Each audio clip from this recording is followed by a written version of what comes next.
나는 이제 친암호화폐로 돌아서는 것이 맞다. 왜냐?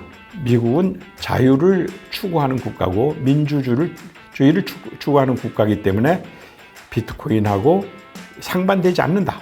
FOMC가 열리는 이틀 전 혹은 일주일 전서부터 가격이 떨어집니다. 10% 정도. 그리고 당일날 반등을 하거든요. 안녕하세요. 코인여자 김영입니다. 네, 안녕하세요, 회장님. 오늘은 트럼프 피격 사건 전후의 코인 시장 변화와 그리고 앞으로의 비트코인 전망에 대해서 여쭤보겠습니다. 우선 이번 트럼프 사건이 비트코인 역사에 어떤 분기점이 될 것이라고 보시나요? 금년 초에 비트코인과 이더리움까지 지금 ETF가 승인됐습니다. 뿐만 아니고 지금은 비트코인하고 이더리움이 증권으로 대접을 받는 것이 아니라 이제 상품으로 인정받기 시작을 했습니다. 이 말은 뭐냐면 20% 이상의 대지분을 가진 사람들이 없는 것을 이제는 증권으로 분류하지 않고 바로 상품으로 분류해서 공시의무라든가 이런 것을 지지 않게 되는 거죠. 훨씬 더 자유로워진 것입니다. 그래서 비트코인이 굉장히 자유로워졌다. 그 다음에 더불어서 지금 이번에 트럼프가 친암호화폐 정책으로 완전히 돌아섰고 그것이 극적으로 유세장 피격 사건으로 모든 것이 본물처럼 튀쳐나왔습니다. 그래서 이제는 대세도 지금 비트코인 상승세가 이어지고 있습니다. 뿐만 아니고 역사적으로 보면 이런 호재가 거의 없었습니다. 왜냐하면 비트코인은 태생적으로 탈중앙화였기 때문에 중앙정부들하고 대척점이 있었던 건데 이제는 완전히 중앙정부의 제도권이라고 그러죠. 제도권에 들어와 가지고 그것도 이제 ETF는 증권이지만 바로 이 자체는 상품으로 대접을 받아서 그리고 디지털 화폐 시대에 이제 한 축을 담당하게 되면서 거의 화폐로 진일보하게 되는 역사적인 순간을 맞이하게 됐습니다. 그래서 비트코인 역사의 2024년도는 획기적인 전환의 해로 기록될 것으로 보입니다. 네, 앞으로 더 기대되는 비트코인입니다. 7월 25일에 비트코인 컨퍼런스에서 트럼프 연설이 예정되어 있어요. 최근 트럼프 총기 이슈 이후에 트럼프는 해당 컨퍼런스에서 어떤 이야기들을 들려줄까요? 비트코인의 매년 행사를 하는데 가장 중요한 행사가 비트코인 매년도 컨퍼런스입니다. 이것이 비트코인 2024년 컨퍼런스가 테네시주 내슈빌에서 열립니다. 그런데 이 테네시주는 완전히 트럼프의 표밭이죠. 그러니까 미국 선거제도에 의하면 여기 굳이 이 바쁜 시간에 갈 필요가 없는 겁니다. 그럼에도 불구하고 이 컨퍼런스에 참석하는 원인이 있겠죠. 그리고 명분도 있을 겁니다. 그 원인은 자기가 친암호화폐로 돌아섰다는 확실한 입장을 표명함으로써 5천만 유권자입니다. 이제 이 5천만 유권자들의 표심을 가지려고 하는 것이고 두 번째로는 거기서 그냥 가는 게 아니라 세 가지 돈 벌거리가 있습니다. 첫째는 NFT 컬렉션을 지금까지 3번 했었는데 대성공을 했습니다. 그래서 제4차 NFT 컬렉션을 거기서 하겠다는 것이고 또 한 가지 더 추가해서 자기가 암호화폐 모금 행사를 곁들여서 하겠다는 것입니다. 거기에다가 또 주최 측 암호화폐에서 상당량의 기부를 할 겁니다. 물론 암호화폐로 기부하겠죠. 그러니까 유권자 표심도 갖고 선거 자금도 가질 목적으로 가는 것입니다. 그런데 일단 내가 이렇게 돈 때문에 왔다고 말할 수는 없잖아요. 그러면 가장 중요한 것은 명분인데요. 미국에서 가장 명분이 되는 것이 뭡니까?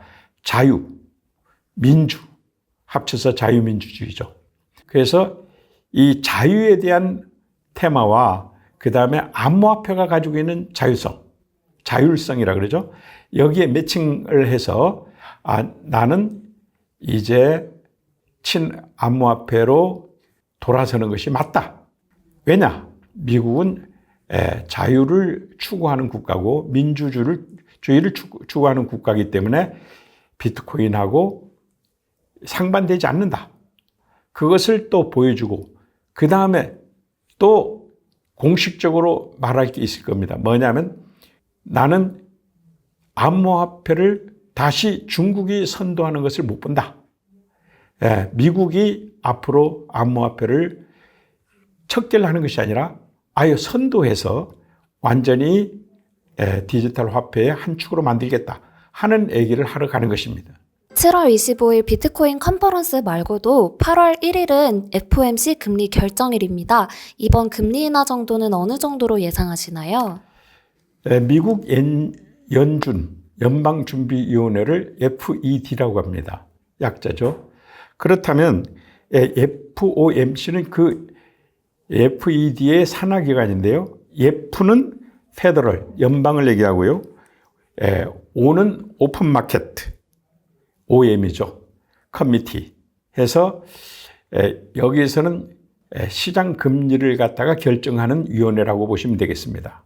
이 시장 금년만 해도 한 벌써 6차례인가 이렇게 5차례인가 이미 됐고 이번 8월 1일이 6차 그리고 9월 19일이 7차 11월 달이 8차 12월 달이 9차 이렇게 스케줄이 결정이 돼 있을 텐데 여기서 이 FOMC에서 금리를 결정을 해야 되는데 지금까지 계속 금리 인하를 하겠다 하면서 하지 않아 왔습니다.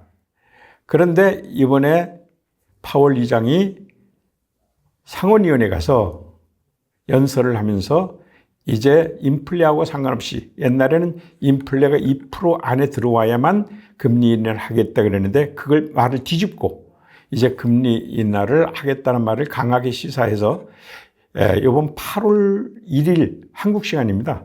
매주 한국 시간의 목요일입니다. 참고로 하세요. 8월 1일 목요일에 금리 인하를 발표할 가능성이 높았고 아니면 9월 19일에 발표하겠다고 하는 것이 이제 시장 사람들이 인식하게 됐고 그걸로 증시가 뛰기도 했습니다. 그런데 또 변수가 생겼어요. 트럼프가 이런 말을 했습니다. 원래는 트럼프도 말을 바꿨어요. 트럼프가 뭐라고 말을 했냐면 미 연준을 폐지시켜버리겠다. 아예 자기가 집권하면 폐지시켜버리겠다. 이랬다가 금리 인하에 대한 얘기가 딱 나오니까 파월 당신 만일 대선까지만 금리 인하를 자제해 준다면 당신의 임기 보장해 주겠소. 앞으로 2년 남은 임기도 보장해 주겠소. 이렇게 말을 했단 말이죠. 그래서 이거 참 묘하게 됐죠. 서로 이제 정치하니까 서로 반대되는 의견들을 자꾸 자기 말을 뒤집어서 서로 얘기한 꼴이에요. 그래서 이번 FOMC가 어떻게 될지는 솔직히 모르겠어요. 이번에 발표할지 아닐지는 모르겠는데 한 가지 여러분들이 꼭 아셔야 될 것은 FOMC가 열리는 이틀 전 혹은 일주일 전서부터 가격이 떨어집니다. 10% 정도. 그리고 당일날 반등을 하거든요. 이 패턴이 이번에도 적용될지는 모르겠어요. 왜냐하면 지금은 대세가 바로 상승세잖아요. 그래서 이번에도 적용될지 모르겠지만 여러분들은 그때 잠깐 가격이 떨어지더라도 당황할 필요가 없다는 뜻에서 말씀드린 것입니다. 이번에 FOMC는 이번 달 8월 1일 아니라도 9월 19일에 금리 인하는 기대해 볼 만합니다. 감사합니다. 현재 비트코인으로의 수급은 어떻게 진행되고 있나요? 고래들과 기관들의 적극적인 매수세가 들어오고 있나요? 지금 원래 비트코인이 2,100만 개를 목표로 이렇게 돼 있지만 2천만 개 이상 채굴 다 됐어요. 2천만 개 이상 채굴됐는데 지금 채굴업자들은 채굴이란 것보다 바로 POW라고 해서 그 블록체인을 열어서 인정해주는 수입으로 견디고 있는데 물론 채굴도 하죠. 그런데 이 채굴업자들이 지금 현재 요번에 가격이 폭락할 때 진짜 견디지 못하니까 역시 내다 팔았어요. 그래서 해시레이트라 그러는데, 해시레이트, 그 연산 속도를 해시라 그러는데, 그 해시율이, 레이트는 비율이죠. 해시율이 굉장히 떨어졌더랬다가 이번에 반등하면서 트럼프 사건이 일어나면서 지금은 해시레이트가 굉장히 높은 상태입니다. 그러니까 채굴업자들이 신이 났다, 이렇게 이해할 수가 있겠습니다. 그래서 지금 안 내다 팝니다.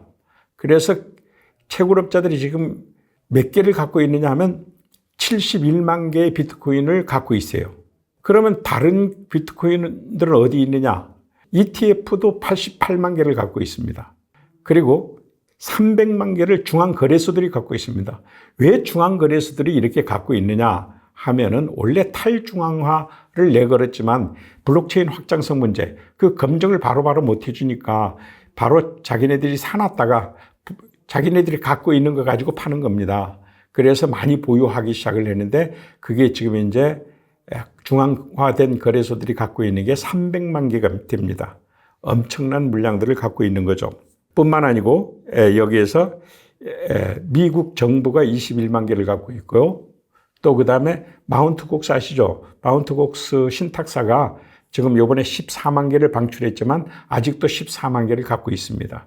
그 외로는 콜드 월렛이라 해서 그 아예 핫 월렛처럼 인터넷으로 열 수 없는 진짜 강한 지갑이죠. 개인 지갑에 고래들이 다 갖고 있고요.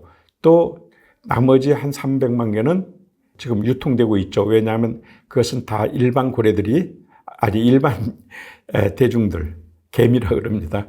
좀 기분 나쁜 용어죠.